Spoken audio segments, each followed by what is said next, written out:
Thank you and welcome to this WIOA webinar. My name is Scott Shook with the Illinois Center for Specialized Professional Support. I'll be your facilitator for today's webinar in the employer side of group discovery. As a reminder, all participants on the call are in mute mode. Please use the question or comments box for any comments or questions that you might have during the webinar. Documents for today's meeting can be downloaded through the handouts area of this webinar. This webinar will be recorded and will be made available on the Illinois WorkNet and the ICSPS website within the next 48 hours. You will also receive a survey asking you about today's webinar. Please share with us your experience and any suggestions you might have that will help us to improve these webinars. With that, I'd like to turn the session over to Abby Cooper. Abby? Hi, thank you so much. I want to thank everybody for being on the webinar, and I want you to be aware that this is a two-part webinar. In May, we will be talking about how to integrate group discovery into transition services. But this webinar is going to focus more on what's in it for the employer, which seems pretty germane considering the climate we're in and looking at the perspective of 20% unemployment as we come out of shelter at home. So Scott, if you could switch the slide for me, there's a little bit of data that we need to collect in terms of where your local area is. So if you could just put that in the chat box, that would be greatly appreciated. And as you can see, it's color-coded and numbered.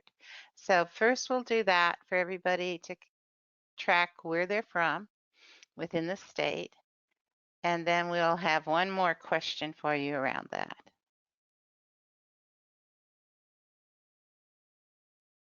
And Scott, I can't see the chat box, so you'll have to tell me when people have completed that.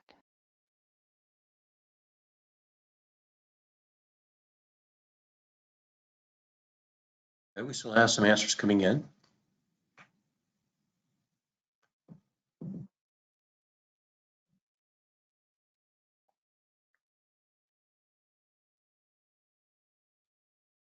All right, it's beginning to slow down a little bit. So all right, well, move to the next slide then, where we have one more question to ask everyone. And we are tracking kind of what your role is within WIOA. So you can see we have these cute little colored coded circles, and if you could just in the chat box put that information in, it'd be greatly appreciated. Then I promise we'll start the webinar. We're getting great answers. Thank you very much for participating and giving us this data.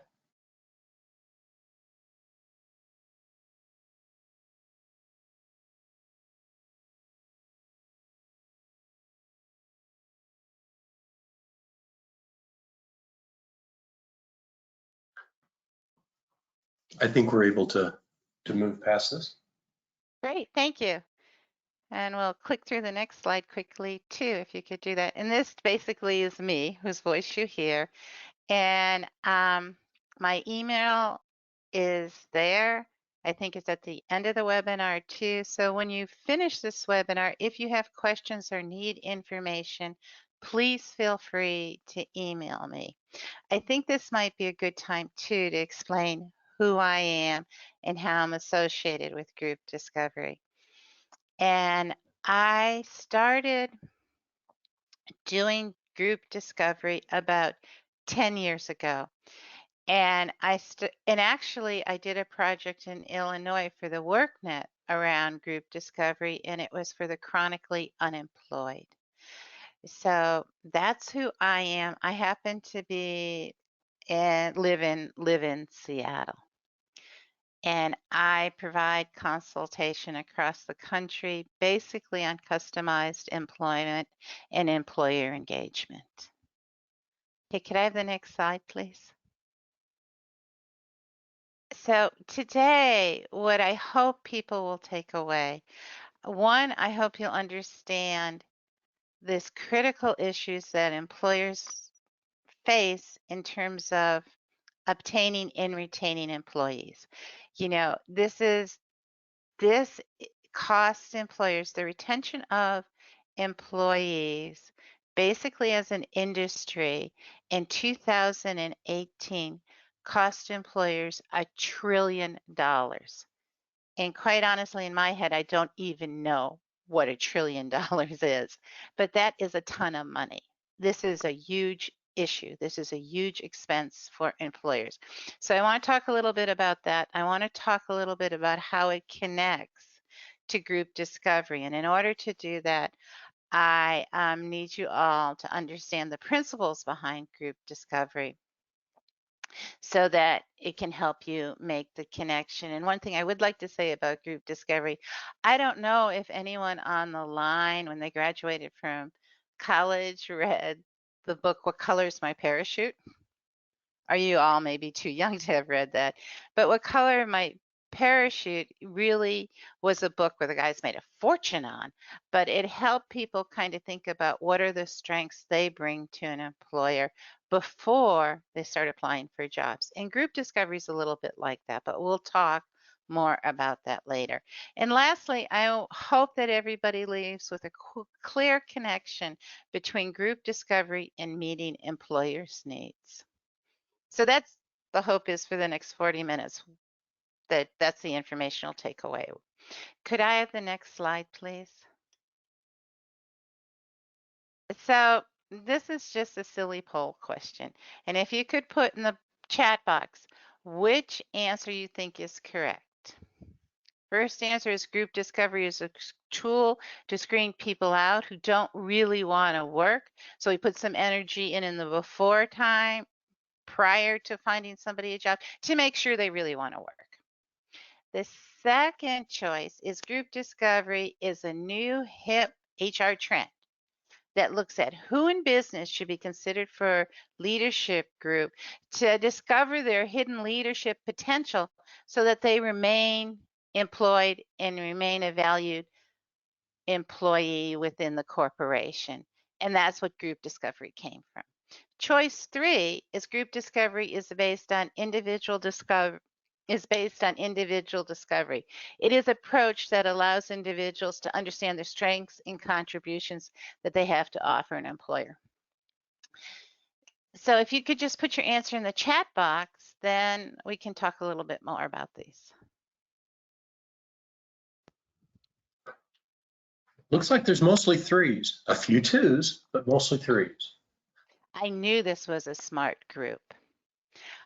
Yeah, group discovery is based on individual discovery, and it's an approach to help people understand their strengths and contributions. Now, there is a lot that is going on within corporate America around looking who in the business do employers want to retain and how do they support them. But that concept is more called job sculpting, and what that concept is and is prevalent in a lot of 500 corporations that where they look at basically they do a 360 evaluation of the person, where they talk to every element that person touches, and then in that review they ask the person how can they feel more valued in the corporation, what strengths do they have that the corporation isn't using that would make their job,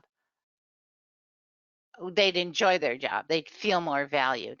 And the reason job sculpting came about was because it was a way for employers to retain their best employees.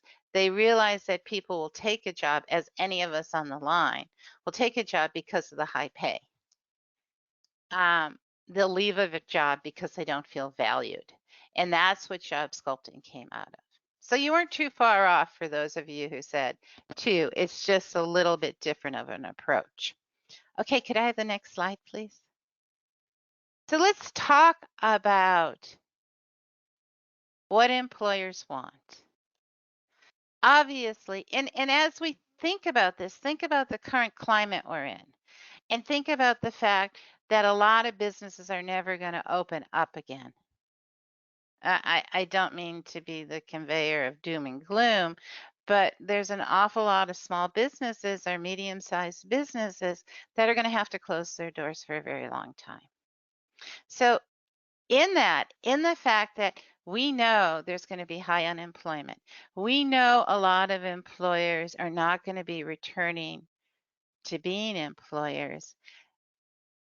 So we know that as we work with folks to obtain employment, we really need to help them think about, well, what do employers want? Obviously, they want productive employees, but they also want, and this isn't different.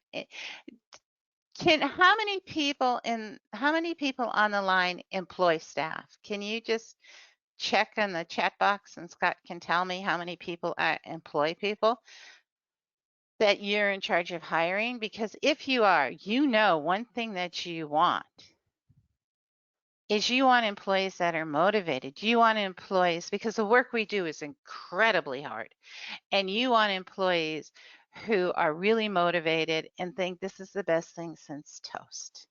Because that energy flows through your business, that energy flows through your agency, and it makes your whole agency more productive. So I'm not telling you anything you don't know.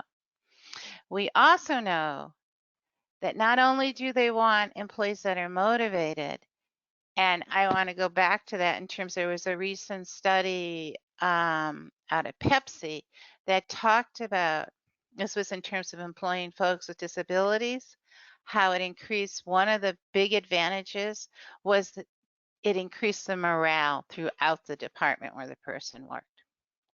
We also know that employees, they want employees that are productive, because if they're not productive, the employer doesn't make money.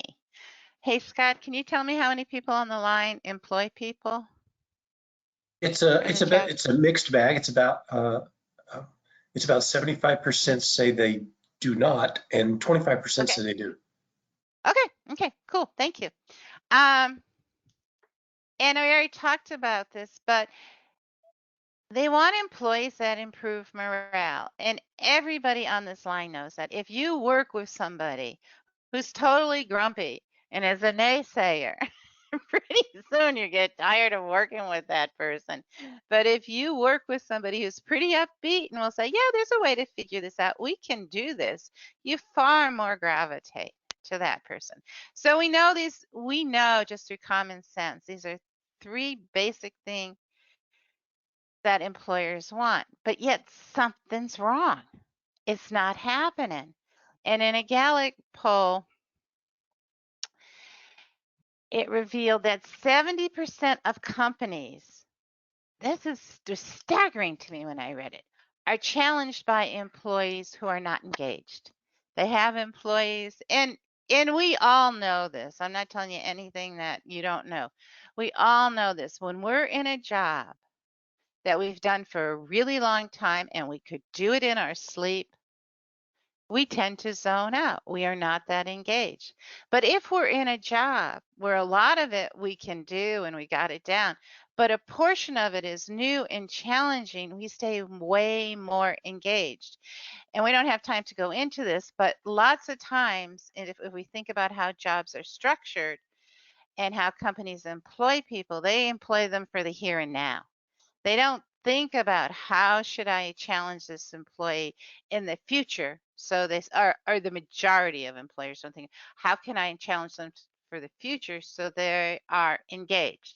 So when we talk about group discovery, I'm going to draw you back to that and how there's a connection. And also, according to a poll that Gallup did of over 700,000 employees, this was staggering to me. The longer an employee stays with an organization, the less engaged they become. And that goes back to if people aren't challenged. You know that in the people you place. When you place somebody in a job and you think everything's just perfect, and then all of a sudden you get a call that there's all these issues. when you dig a little deeper, lots of times you see the person just got bored. Because lots of times when we help people find jobs, we initially help them find entry level jobs. And sometimes those entry level jobs can get really boring over time. Could I have the next slide, please? Okay. Hiring is a huge deal. Getting the right employee is a big deal. So let's go back to the current climate we're in. We're going to have more people competing for jobs because of the high unemployment. We've got employers in the past when the economy was going strong, they were like, just give me a live body, give me a live body. And so now you have a whole host of employers that haven't really thought critically about what are the tasks I need from this person to do to make me the most productive. There's a little bit less of that thinking, and so the potential for mishires is even great. But this was a study that was a year and a half ago. An executive said 60% of the total company's costs are labor costs. Well, that totally goes back to the fact that mishires and people leaving is such a huge expense for a company. And we know why it's a huge expense, right? You got to re-interview people. You got to have an interview team. You lose productivity from the person that leaves. You sometimes, if a person was fired, you have camps. You have some people that say, thank God she's gone. And then you have other people say, oh, she was treated so unfairly. So sometimes you have divisions and tension within a workforce when people get fired. And then we move to the fact of how people jump jobs. 78% of Generation Z, 78% of Generation Z and 43% of millennials plan to leave their job within the next 2 years. That's a ton of people. Also, when you think of to become competent in your job, usually takes you a couple years. Then you also have 76% of employees say their managers create the culture at work. Okay. So think about that for a second. If you are working in a job and which is, I believe this to be totally true, whatever the vision statement says, it's really what the manager or the supervisor says in terms of what that culture's like. And if you don't go along or you don't like that manager, and I'm sure there's people online who have worked for somebody they did not like and they left. 58% said they have left a job because of their manager. Some other statistics, if you dig a little deeper, of that 58%, they say they would have stayed if the manager had talked to them. So we know we kind of have a problem in terms of retaining people, and we know employers kind of have a problem in figuring out how to deal with how they keep their good employees. So can I have the next slide, please?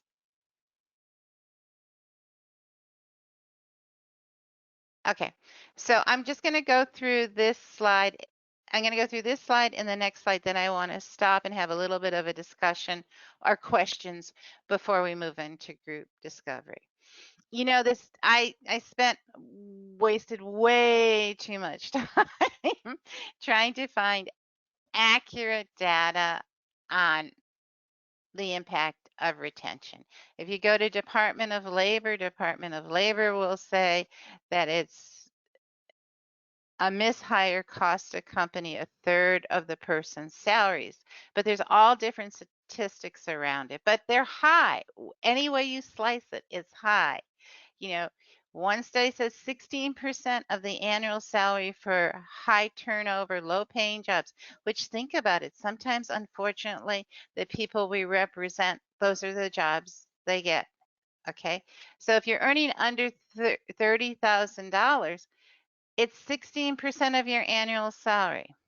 So for example, the cost to replace a $10 an hour retail employee is $3,328. So if you start multiplying that, all of a sudden you see where the costs come in. And I love this joke because it I think a lot of employment is like this.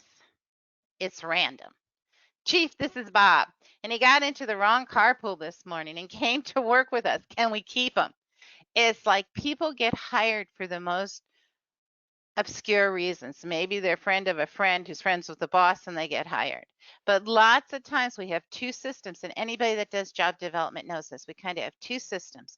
We have the system that we're supposed to follow, that is what's in personnel, and that's delineated out on how you come and get a job with our company. And then we have the informal system.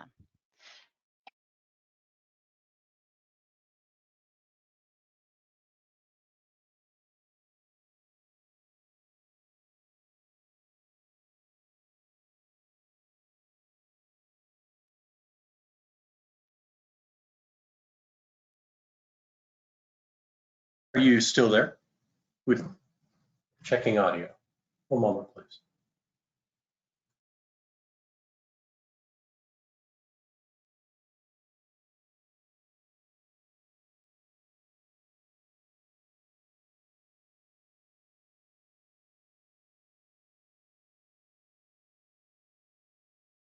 Abby, can you hear me?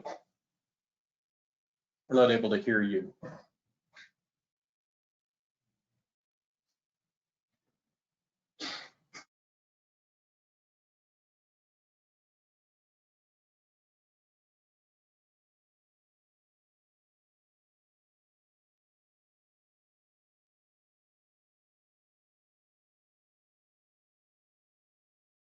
One moment, please. We're working on this.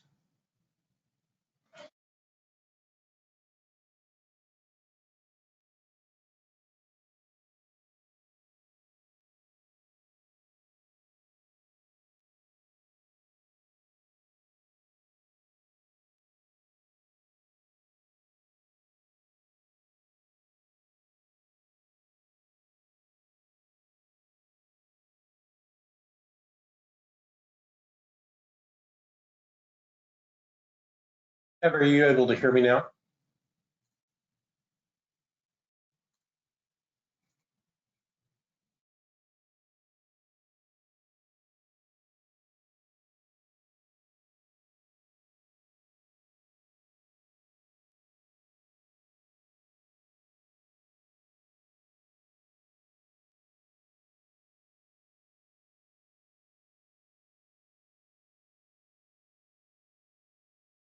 Hello, Abby. Thank you. Thank you, Christine. And thank you, Darius, for letting me know. Are you able to hear Abby?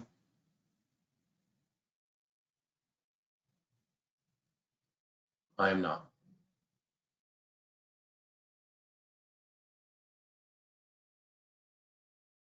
Thank you.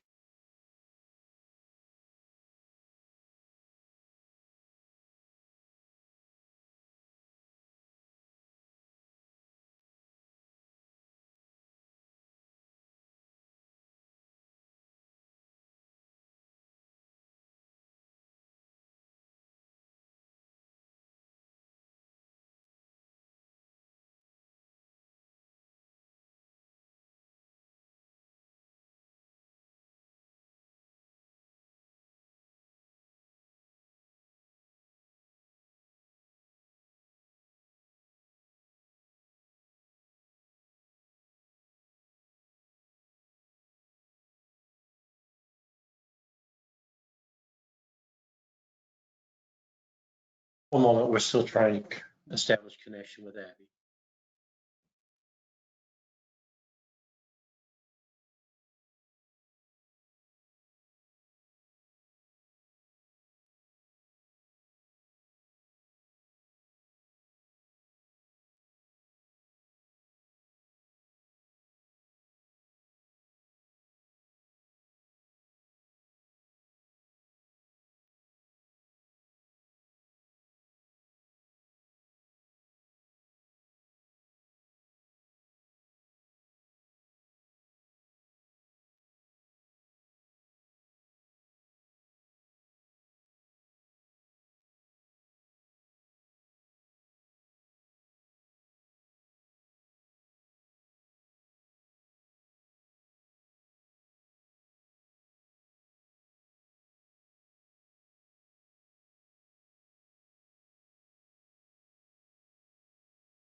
Abby, was that you?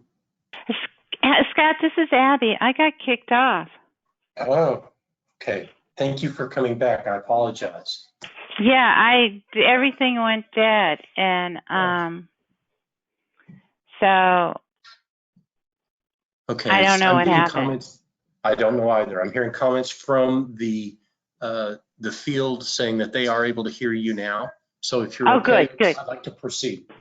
Yeah, I would, I would too. So, all right, I'm gonna do. I just pulled it up on my computer. So let me do. I'm gonna go to the slide. Why does retention matter? Okay. Okay. And if you could move the slides, and I'll just do the PowerPoint I have here and look at it. Okay. Okay, I'm on that slide. And this is just, I'll do a quick continuation of this. Just 20% of annual salaries for mid-range positions.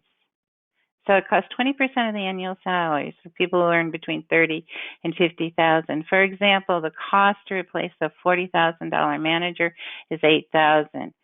You know, if you get up to the higher echelons of CEOs, then the cost is unbelievable. It's 213%. And voluntary turnover costs in the United States in 2018 was $600 billion. And real tiny on the PowerPoint is, and this isn't if you have time, this is a very interesting study to look at in relationship to turnover, retention, issues businesses are struggling with. And I just put this joke in because I think it kind of applies. We have a really high turnover rate, and it shows employees by the hour. So can I have the next slide, please? And right after this slide, I'm gonna take questions, I promise. And that's the slide, hiring process is a mess. The two things that I found very interesting when I was researching this was that 84% of new hires will not live up to expectations. That's super high. So let's think about that. Why? One reason is, think about the interviewing process. If you're interviewing me for a job, I'm putting absolutely my best foot forward. And maybe if I have a little bit of knowledge in something and you ask me a question about it, I may embellish a tad because it's a competitive process, because I need that job. I want that job. So I'm going to maybe present myself a little bit better or a little more skilled than I am. And then a couple months later, I need to go and say, well, you know, I really don't understand this. Some training might be very useful to me. Or if you're the employer and you're interviewing me and you think, oh, she'd be a good candidate, you may present the job a little bit better than it is. So each party, which is just human nature, tries to present themselves a little bit better than they are. And then when somebody gets into the job, they're not quite as good as they were in the interview. It's kind of like, I kind of think about it, the difference between like dating and marriage. And it's kind of like when you're dating somebody, they're just also wonderful. And then when you marry, they're still wonderful, but there's some things you didn't really pay attention to when you were dating. So the process, our hiring process, doesn't necessarily give us a clear picture. And when we get to group discovery, I'll kind of talk about how that can help with this. But this other statistic, this other study I saw just blew me away. And this was from Google. And it said, we looked at tens of thousands of interviews and everyone who had done the interviews and what they scored the candidates and how that person ultimately performed their jobs. And they found zero correlation. It was a complete random mess. That's pretty staggering. Okay, if you could take us to the next slide, and I want to stop to answer any questions I can answer before we go on. So we do have a couple of questions. Good. One says, What is voluntary turnover cost? I think it's asking about a definition. It's when somebody decides to leave. You don't get fired, or you don't say, or the employer doesn't say, I give you a choice of leaving on your own or getting fired. It's when somebody decides, I'm going to find myself a new job. Okay. That's awesome. Thank you. I have another question from Jody, and it's more of a comment, but she says, I find that sometimes the interviewer gives away too much information rather than letting the interviewee speak. I think that, Jody, I think you make a great point. And I think that happens for a couple reasons. And I have no data or no studies. This is just my personal opinion. I think sometimes when people interview, they get nervous. The employer gets nervous. And for some of us, when we get nervous, we talk too much. And I think you're absolutely right. And I kind of chalk that up to nervousness, but I'm sure there's a multitude of reasons why employers do that. You know, another reason might be, I really want you to like my job. I really want you to like my business. And so they give away too much information. And the downside of that for a lot of interviewees, or at least I can say for myself, when people give me too much information quickly, it's harder for me to process. So it's harder for me to filter through everything to say, this is how I should respond. So I think sometimes for the interviewee, it feels overwhelming. But great comment. Thank you. Anything else? We do have another question, and it has to do with applicant tracking systems. And the question is, how does this relate to the applicant tracking systems? Are the ATSs really helpful in finding a good fit? Well, that is the $1 million question. And the honest answer is, I don't know. I don't necessarily think, I once again, I don't have nothing to back this up, but you know, I've done employment for my whole life, my whole working life. And I don't think we do. I don't think there's careful enough thinking about, one, is this a good fit? I also don't think there's careful enough tracking. Okay, so if kind of why did this job fall apart? I don't think there's enough tracking on the, for lack of a better word, the workforce staff, the workforce staff that places people, tracking of why did this not work. And I don't think there's a very good system in place for businesses. Most businesses are very good about their onboarding system, but they're not as good about their exit interviewing and tracking that. So I think it's a great comment, but I don't have a good answer for you. I'm sorry. If there's not any others, let's go to the next slide. Okay, we're on the poll. I'm sorry, I can't see it. So I was looking at my screen just assuming it wasn't changing. What percentage of your job seekers have thought about what? Sorry. So what percentage, and this is just a quick little thing for us to think about and have a quick conversation on, because I know I have a lot more information to get through, but what percentage of your job seekers have thought about what they need to be successful in the job? And the reason I ask that is lots of times when we work with job seekers, they will tell you they will take anything. They need a job, and they need a job yesterday. And then you kind of have to say, okay, well, you change diapers for 8 hours a day? Will you dig graves? To kind of get people to start thinking about, oh, maybe they won't take anything. So I'm just curious, you know, what portion of the people you represent think about what they need to be successful in a job. And then you can answer the next question that's below it too in the chat box. And Scott can tell me, is what percentage know the type of work environment and supervisor they need? And the reason I ask that is because we know lots of times people lose their jobs because there isn't a good match between them and the supervisor. So once we get those results,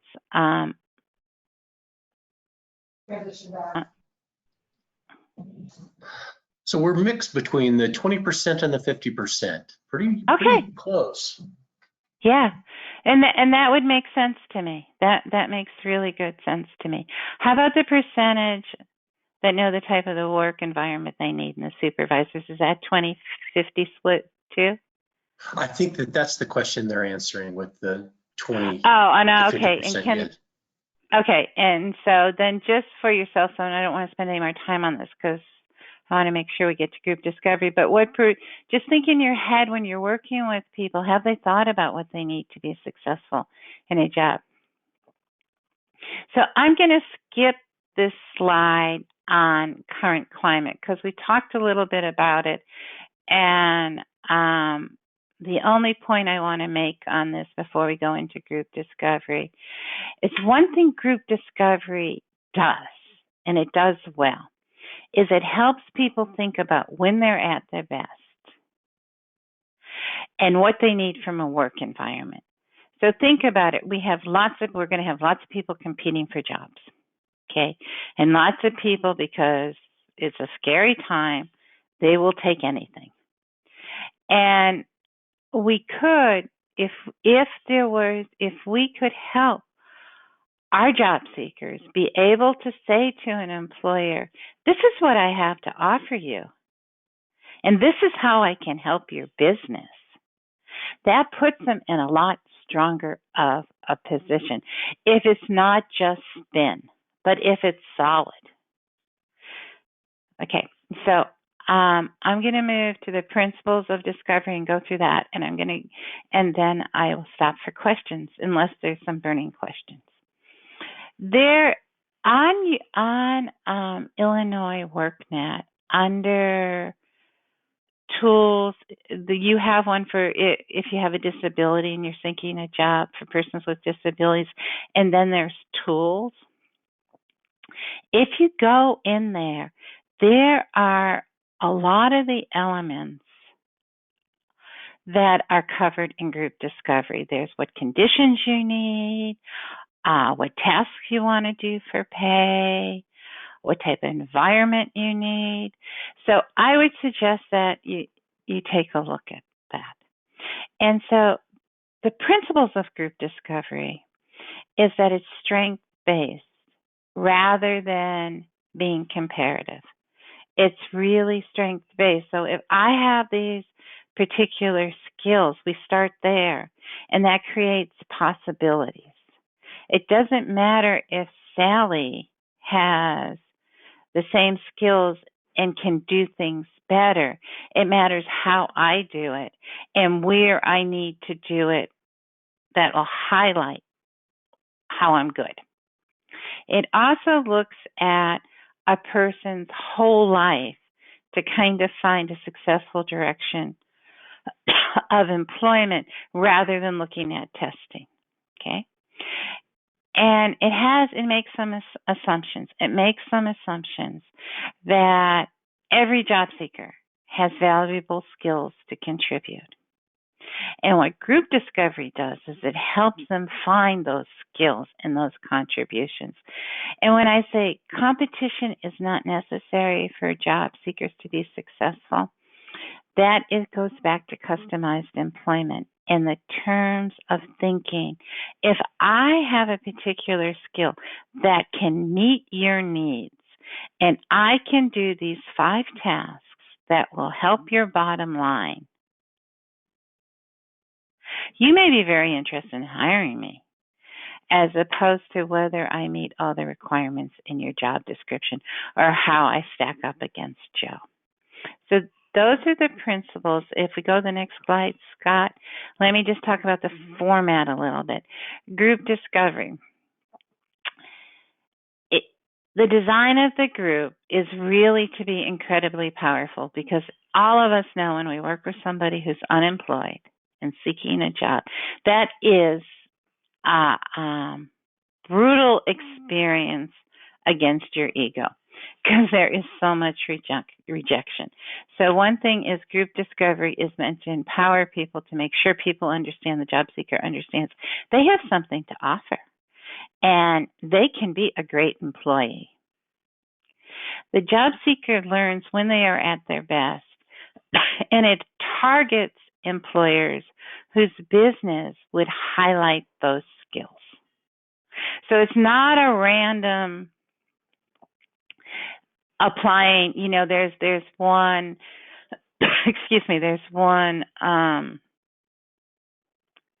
thinking around getting a job. The more employers you talk to, if I talk to 500 employers, my chances of getting a job skyrocket as opposed to if I talk to 10.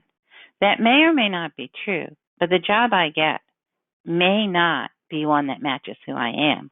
If I'm more selective and I whittle it down to 10 employers who need these skills, the chances of me getting a job that matches my skill are substantially higher, which means the chances of me keeping that job and the employer being happy is substantially higher.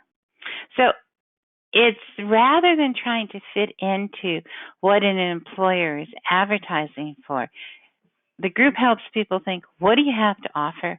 Who needs those tasks? And how are you going to present yourself to the employer? And how does that help the employer's bottom line? Because if you're a productive employee, that helps the employer's bottom line. If you're doing tasks that weren't done before but are helping the employer create business, that helps their bottom line. So to help people think about that in relationship to what they can do and what they want to do. So it a little bit flips traditional job seeking process on competition. It flips a little bit on its head. Okay, let's go to the next slide. This is like, I like to state the obvious, but group discovery occurs in a group setting. This is 4 to 8. It's 4 is a little small, but 5 to 10 I think is a good number. What happens when it gets more people? It's trickier for you as a facilitator to keep everybody engaged and to help people get the information they need. It's structured to create belief in the job seeker that they can be successful in obtaining employment. And it looks at certain things. It looks closely at the daily routine. Why do I look closely at the daily routine? Well, if I'm somebody who has a really hard time sleeping, and so I don't fall asleep until 2 in the morning, that impacts what jobs I look for. Because if I can't really get out of bed until 9 o'clock, I better not take a job that starts at 7. If I'm really at the best in the afternoon, that's when I'm super productive, well, I better look for jobs where productivity is really high in the afternoon as opposed to in the morning. So it looks at all those little nuances of daily routine. If you take medication, what's the impact of that medication on your productivity at work? So thinking about that, it looks at activities people do, and within those activities, what tasks do they do well? Because in the end, employment is really made up of tasks. And it looks at people who know them well, to kind of interview what they see as their success. It brings all this information back into, there's homework connected to it, and it brings all this information back to the group so that they can help the person process the type of job they need to find. So if we tie this back to what we were thinking earlier about retention and mismatches of hiring, if all of a sudden, if people know all these things, they can start to self-select. I'm going to go there because it's a type of supervisor that I work well with, because I've interviewed some people that work there. I've gone on an informational interview. I'm going to go there because it has the conditions I need to be successful. The environment isn't too noisy. It gives people time to process, and it's really important to me. I get incredibly anxious if I don't have time to process my information, whatever it is. It starts giving people a game plan. And the way that this is done is it's a reflective process and through guided conversations.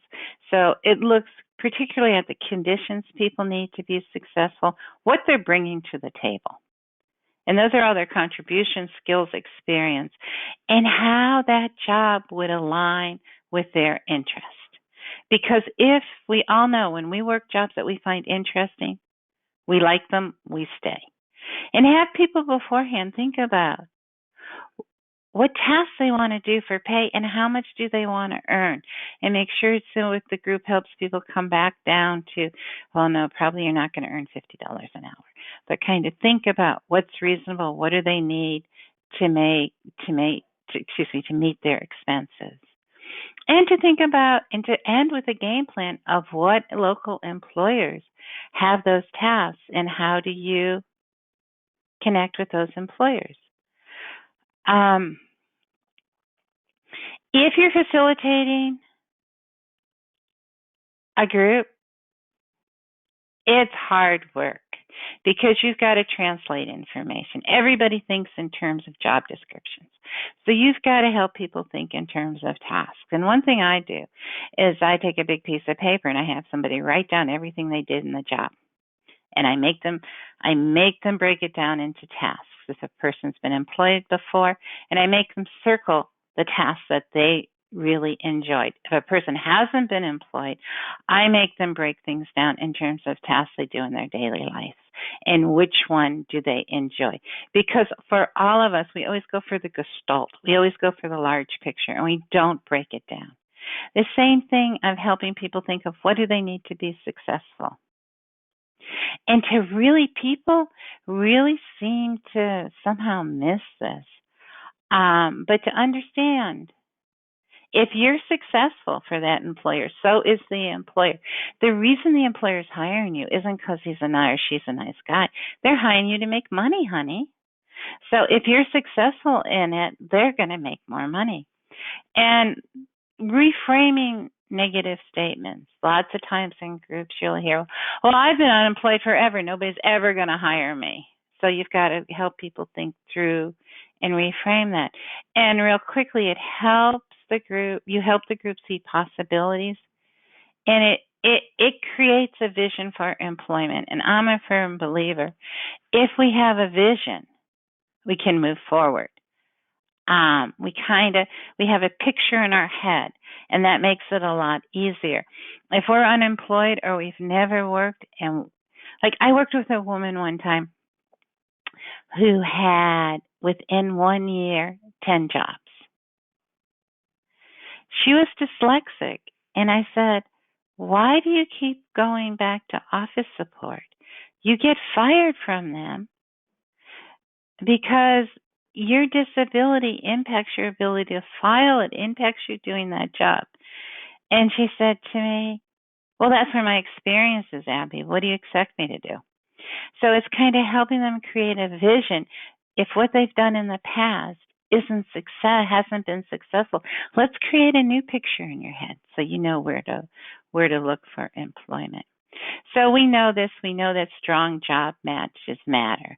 So what Discovery does, if it thinks about the tasks that are involved in a job that will engage the job seeker in enjoying the job, they're going to be a better fit. If they think about what type of boss they need for success, is it somebody that's hands-on? Is it somebody who will just let you work independently? What's the communication style? If you're somebody that's super chatty and you go into an environment where everybody communicates through email and virtually, you're a bad match for that environment. And how feedback is given. And really, and when I do groups, I think I help people think a lot about how feedback is given and what they perceive feedback to mean, because lots of times people are amazingly sensitive and think any feedback means they're going to get fired, when actually it's useful to help them do a better job. and helping people think about the demands of the work environment. What's the pacing? What's the physical demand? Is it detailed oriented? Is it quiet? What's the age? What's the mean age in that profession? So are you putting somebody that's, been retired and returning to work into an environment where everybody's in their 20s? That might not work. Do you think about gender? Does it matter to you if you're a woman and you work in an all-male environment, or if you're a guy and you work in an all-woman environment? But because all those little factors impact your success. Is the work environment organized? Are you a person that really needs things organized, or is it chaotic? And the salary. I don't think we spend enough time helping people think about what is there. And so we do this in group. What is the salary you need to meet your basic needs? What is the salary you'd like to have in 6 months? Because lots of times people don't break it down and they have an unrealistic expectation. And the culture. What's valued in the culture? Okay. I'm going to skip these poll questions, although they're really fascinating. And I'm going to go connecting the process to solid job match. Okay? Okay. Okay. So through group discovery, usually job seekers are able to evaluate jobs based on who they are. That means they don't take jobs just because I got to have something yesterday. And employers are provided with information that allows them to make a solid decision about the job match. So it's an equal deal. It's a balance. I know what I need as a job seeker. The employer knows what he needs. And so we both can decide, is this a good match for both of us? It allows people to know tasks that align with their skills and interests, because we all know there is nothing worse in the world than being in a job that you fail at, that you don't have the skills. And so that helps them be successful. It also helps the employer think about tasks rather than just job descriptions, because we know in job descriptions there's a ton of stuff that's thrown in that really has nothing to do or very little to do with the person's job. I mean, you know that from your own job descriptions. They know the skills and contributions, and they can then help the employer see how those qualities match the employer's needs. And this is a big one that we talk a lot about in group discovery, and it's a big one for job seekers to know. The conditions they need to be successful. There's people on this line that would never take a job where they had to drive 3 hours to get to and 3 hours home, because and it wouldn't matter what it paid, because they have a life. They have families, they have responsibilities. They can't have 6 hours of their day commuting. That's a no-starter. That's a condition. When my kids were little, the condition was that if something happened and they were sick, I could leave my job and go to school to get them. It was a no-brainer. I would not take a job that wouldn't let me do that. So, but everybody negotiates portions of their job after they're hired. It's my theory that negotiating before you're hired ensures success on both sides. It gives the employer time to think about, okay, how can we make this work? And it gives the job seeker time to think about, well, if you won't meet that condition, is this really a good match for me? Okay, so now we have exactly 4 minutes to have a discussion. But if you could put in the chat box or open up the lines, I don't care. But based on what you heard today, what makes sense? What doesn't? We do have a couple and of what questions. do you need Maybe more that'd be good. information on? Okay. I'm sorry, Can I start Scott, with I the didn't hear you. questions? May I start with the questions? Yeah, the discussion questions. It's based on what you Okay. heard today. What makes sense to you? Like what could you use? What would be helpful? What doesn't make sense? And what do you need more what do you need more information on? Okay, so if you would put your comments or questions into the chat question box, and we'll be able to review those with the entire group.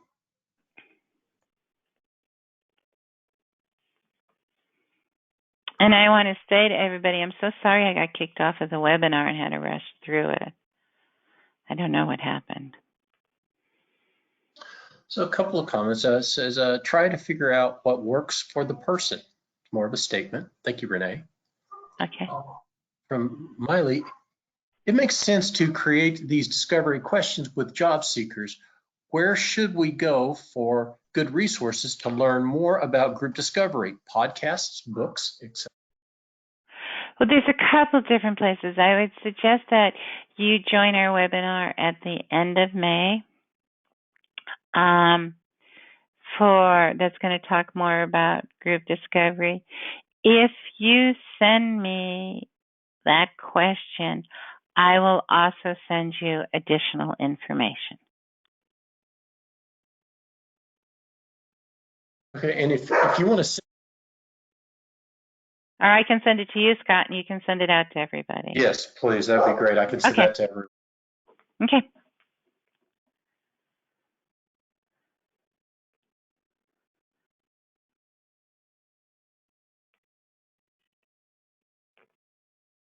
So I will provide some information as far as contact information for Abby, as well as we can produce a question and answer session or document if you'd like. Okay. How can we change job seekers' mentality, promoting skills versus job description only? That is the $1 million question. I think it's a great question. I think one way you do it is you explain to people in your job seeker that, yeah, I know the traditional method of employment is a job description is posted, and then you apply for it, and then maybe if you're lucky, you get an interview. What I tend to do is say to somebody, how successful has that been? And if we're thinking of the situation we're in now, we need to be a little more innovative. So if we start with all the cool stuff about you, and we frame it and we think about whether I'm doing this in group discovery or whether I'm working individually with a person, if we think about what are your best strengths, your best contributions, and what I want you to do before we make up a list and before we do your resume, I want you to interview 3 people that know you well. And I want you to ask them what you see as your best strengths, your best contributions. And I want you to bring that back to me. And we're going to talk about it when you bring it back. We're going to talk about what you agree with, what you don't agree with, who would have a need for those strengths, what does it look like, how do you feel when you're doing those things. So just to kind of acknowledge, basically, yeah, usually that's how people get jobs, going with job descriptions. But say, there's another way. And we may end up with a job description, but it's really important that you know what you have to offer. And you also know that if the person's worked before, you also know a lot of stuff in your job description didn't really apply to what you did. So if we can start focusing in on what you're really good at and how that can help an employer, I know that will help you get a job quicker. Does that make sense? Does that answer your question?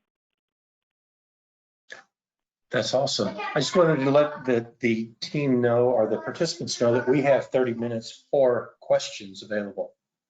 Oh, we do? Go ahead and ask your questions. Yes, we have plenty of time. Oh, great. I was rushing through that because I was afraid we didn't have enough time.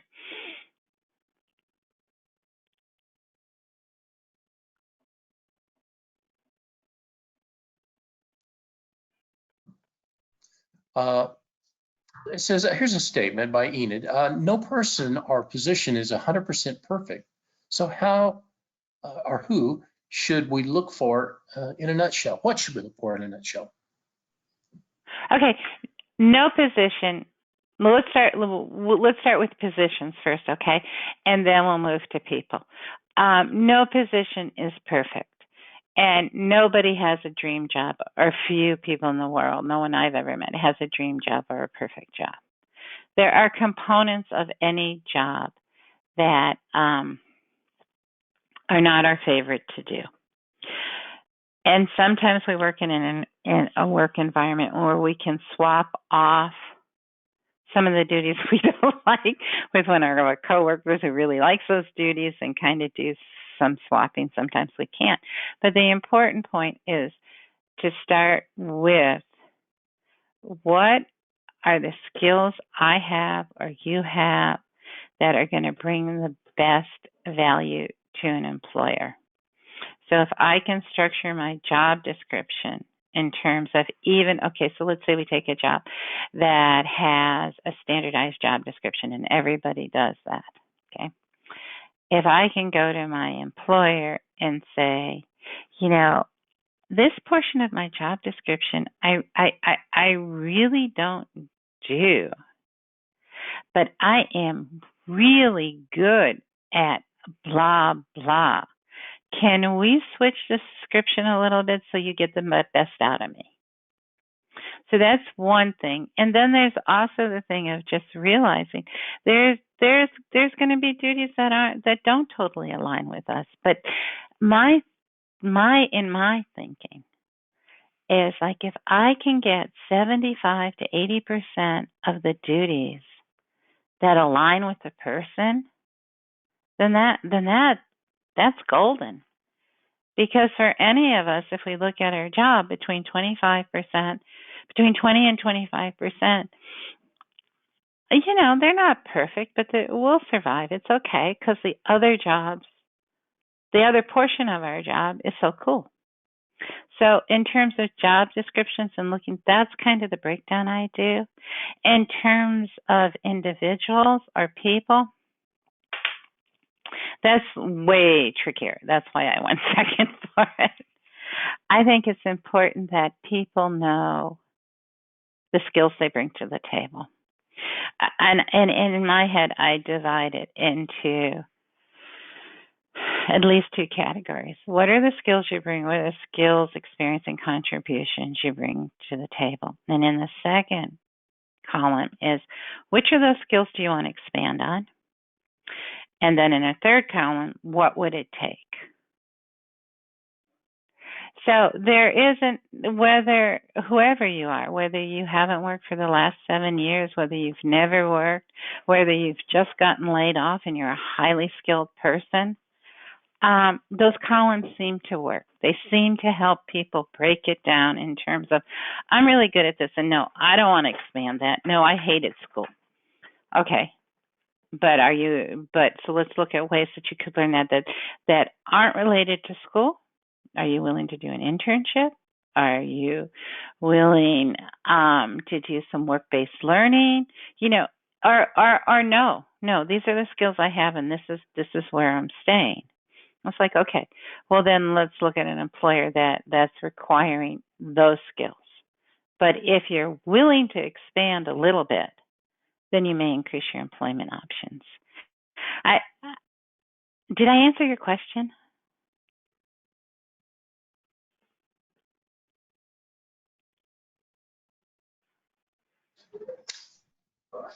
I believe you may have. I do have another question that's come in to our box. I would suggest interviewers lead with other duties as assigned before discussion of anything else, because that's what workers will end up doing most of the time. So strengths and weaknesses are more important, in my honest opinion. I think you're absolutely correct. I think the problem with it is I think we need to do some education with employers. And I think we need to help employers think about, what do other duties as required mean? Do you survey your employees, annually, biannually, to say, tell me what the other duties as required are that you do for me. And tell me what portion of your job they take up. Now, I think that would be incredibly useful. I think you're going to have to help employers think that way, and you're going to have to help employees realize this isn't a gotcha. But you're absolutely right. What happens, at least in my experience of what I've seen, in creating job descriptions, it's like, well, what did the last person do? Well, we'll put that in. Oh, well, we're going for a new market. Well, we'll throw something in about that. But it's usually not the people who do the job that create the job description. And so there's this huge disconnect. So I think that would be a wonderful thing to do if we could get employers or supervisors to really think about what the other duties are as required. Along that theme, I have a question, comment from Mark, and it says, this has been great and a refresher from a previous group discovery session. I'll share this with my colleagues. And his question is there a recommendation on how this might apply within a government setting, or is it really based on a private business with less stringent policies? Oh, Mark, you asked such a great, hard question. I have a couple of disconnected thoughts to answer you. You know, I think it could, I think now this could work well within state government, because I think that there's a lot of employees in state government, as people go back to work, where the duties are going to look different. And so it might be useful for an agency or a division that knows they're going to go through a lot of changes to kind of think about this in terms of how do we support our workers and how do we rearrange folks' duties a little bit, which I know they're civil service, and so it means job descriptions and it means a lot of work for HR, but I think we're probably going to be facing that anyhow. So I have never done that. I think it's a really cool idea. The other connection I make with that is, a lot of governments, and I think Illinois has an executive order on this too, and that is for states as model employers. And States for Model Employers is an initiative where states increase their hiring of individuals with disabilities. And there might be a place for that within a same. But the thing I want to come back to in all of this is, yes, how I have done it is I have worked with job seekers either in America's job centers or in mental health centers, and worked with them, preparing them to talk to employers. I have, and pretty much they've been private employers. So I don't in any way want to present myself as somebody who has done it with public sector, but I think that's a very interesting concept, and I think it's something that would be possible. The other thing is, it starts with whomever the job seeker is. So I'm just trying to think. It may be that there's some education that could happen with employers within the state or federal or county government, and helping them understand this process and being open to somebody coming in and presenting a proposal to them of how they could meet their needs. I don't see why that wouldn't work, but I've never done it that way.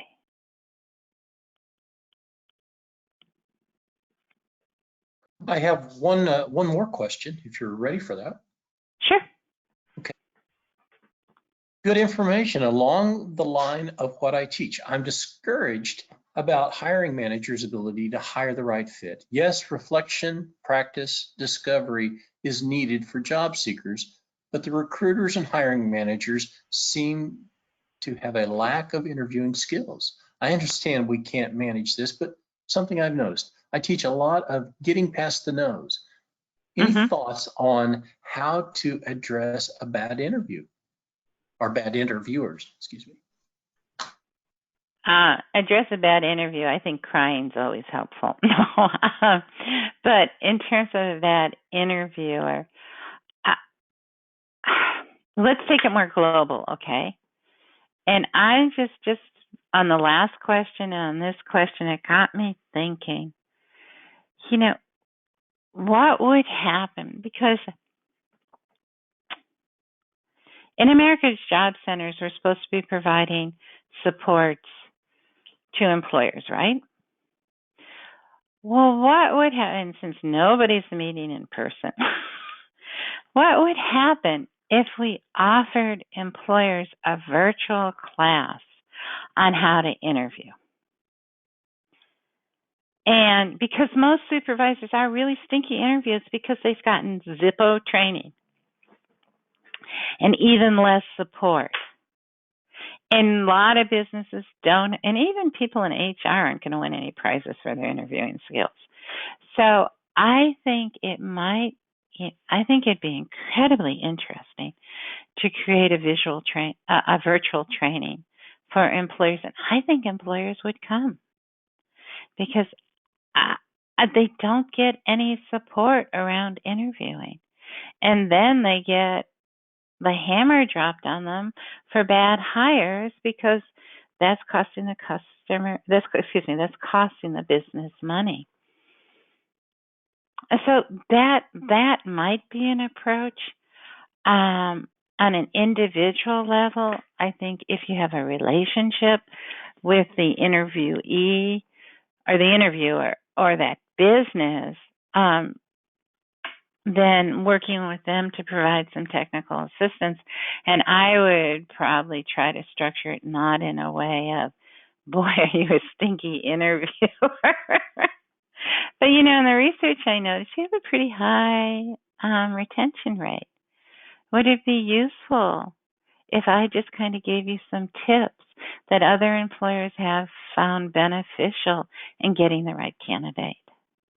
So, I would deal with it. I try to deal with it really softly, so you don't offend your person. Is that helpful?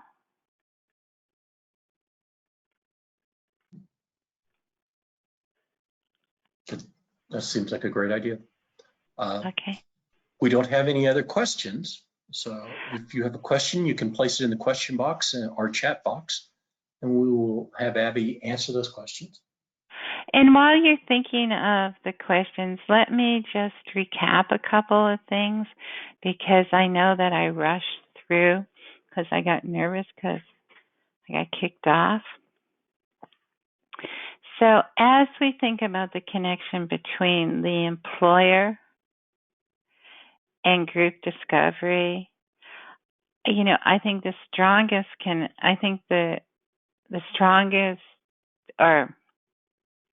I think it's most helpful to employers if we do a good job in group discovery and helping the job seeker really know what they're bringing to the table. And we help the job seeker be straight about what they're bringing to the table. Then that allows the employer to make a solid decision, whether that solid decision is to hire them or not hire them. I think another thing that's very useful about group discovery is a lot of job seekers we work with, at least a lot of job seekers I work with, don't have a lot of faith that they're going to get hired. And sometimes they self-sabotage. Somebody, and I forget who it was, I don't know if it was Mark or somebody else. No, Jody, I think it was, that people that the interviewer talks too much. Well, sometimes our job seekers talk too much. And they share information that probably wouldn't be so beneficial to their hiring. So group discovery, I think, helps people be cleaner in knowing what they should say that would be advantageous to them. So I think that's the main thing. I think we can help employers with stronger job matches, which means that they have more productive employees and they have less costs in rehiring. I think on the job seeker side, we can help our job seekers really understand what they bring to the table and how they can be an asset to the employer. So, and I also have seen that being useful in the sense that if I view myself as an asset to an employer and you say, no, this isn't the right match for you, Abby, then I'm like, okay, well, I know I'm an asset. I can go someplace else. But if I think, oh, please, please, please, please hire me or else my whole world will fall apart because no one will hire me, and you say no, then I can plummet into depression. So I think there's advantages on both sides that make it beneficial.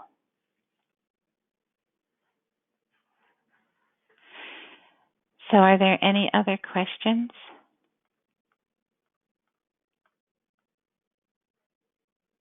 Yes. If not, yeah. Oh, I do have a couple. Could an employer bring on a candidate that demonstrates a willingness to learn in the interview and train them into being the right candidate? And train them into what? I'm sorry, into being the right candidate. Well, yes and no. What Department of Labor says is that, if an employer receives any benefit from my work, I have to get paid. So if an employer was willing to bring that, where I've seen that work is, and I think Illinois has a pretty good program on internships. If an employer was willing to bring a person in an internship, and I've seen great success with internships, that you bring somebody in on an internship within the back of the employer's head, if this works out, then we're going to employ them. The internship needs to be paid, though. There's a few exceptions for an internship not being paid, but I think you're really better off having the internship paid, whether that's through the employer, whether that's through vocational rehabilitation, whether that's through America's Job Centers. But I think it's really important that internship is paid.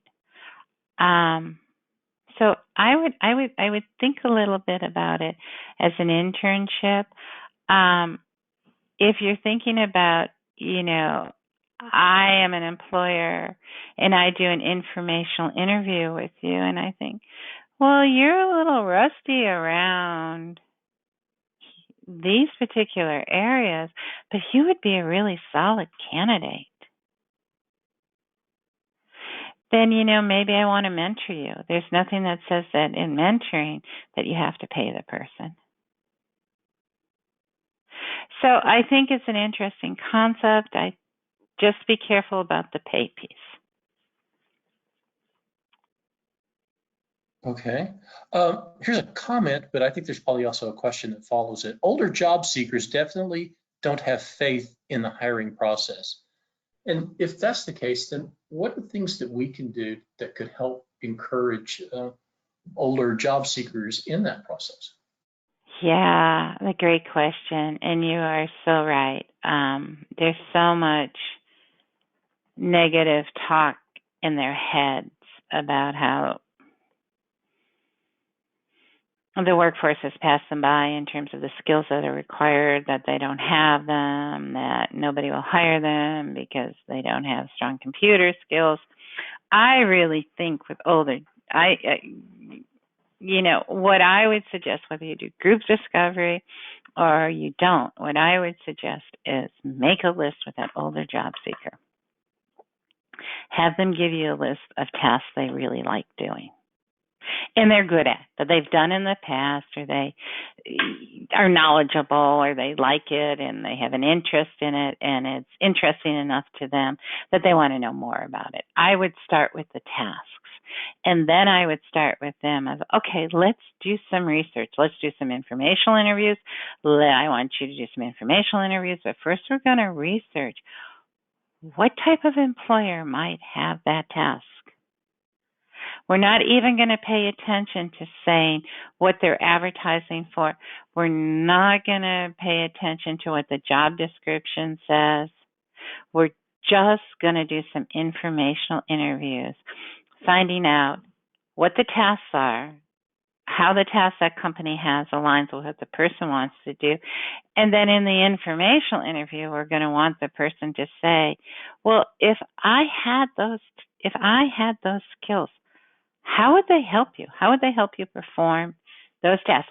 I'm not asking for a job, because if you go in for an informational interview, you should not do a bait and switch. You should just, it's an you may go back. But I think that could give some older workers some confidence, because there's so much negative speak going on in their head. Would that be useful? Sounds great. Change the narrative, right? Yeah. Yeah.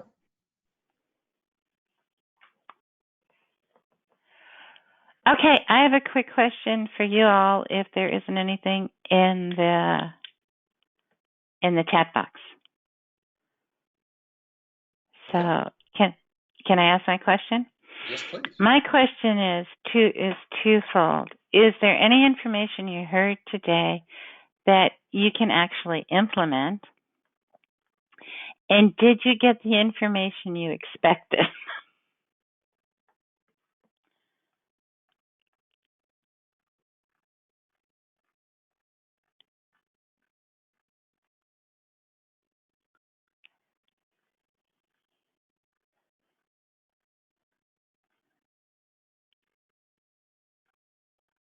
So we're getting a few that are trickling in. Yes, absolutely. Okay. Thank you.